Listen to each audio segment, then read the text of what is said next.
కొన్ని సాయి సూక్తులను స్మరించుకుందాం. గురునామము, గురు సహవాసము, గురు కృప, గురు చరణతీర్థం, గురు మంత్రం ఇవి ప్రాప్తించటం అత్యంత కష్టం. వీనిలో ప్రచండమైన శక్తి ఉంది. అవి భక్తులను వారికి తెలియకుండానే మోక్షద్వారం గడప దగ్గరకు తీసుకుపోతాయి. వాదోపవాదాలు అత్యంత హానికరము, అమంగళానికి చిహ్నం. వాదోపవాదాలు చేయటం మంచిది కాదు. ఎవ్వరితోనూ పోటీ పడకూడదు. సాయియే మన సుఖానికి సంపూర్ణ జ్ఞానం, సాయియే మన పరమ నివృత్తి, సాయియే అంతిమ గతి. బాబాగారి నామాన్ని ఉచ్చరించే వారి కోరికలన్నీ బాబాగారే నెరవేరుస్తానని చెప్పారు. వారిలో భక్తిని పెంచుతారు. నా చరిత్ర లేదా మహిమను ప్రీతితో గానం చేసే వారి వెనుక ముందు అన్ని వైపులా నేనే నిలిచి ఉంటాను.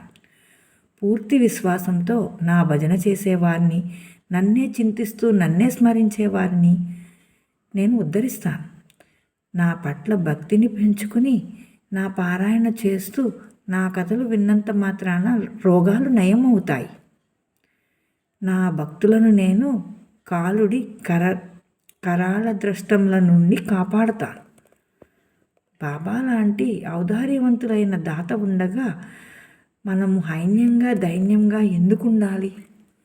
ఓం నమో భగవతే సాయినాథాయ సచ్చిదానందాయ దత్తరూపాయ దయాస్వరూపాయ భక్తభయహరాయ బంధ విమోచనాయ సర్వార్తిహరాయ సర్వజీవరక్షకాయ విశ్వేశ్వరాయ విశ్వంబరపాలకాయ ఉత్తమోత్తమాయ ఊదీప్రసాదాతాయ కులమతభేద వినాశకాయ నింబవృక్షమూలవాసాయ నిశ్చలాయ సకలదేవతాస్వరూపాయ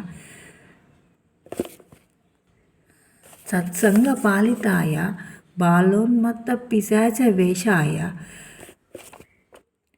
భవిష్యత్ దర్శనాయ పండరీపురవాసాయ పరమాత్మాయ శ్రీ సాయినాథాయ నమస్తే నమస్తే నమో నమః.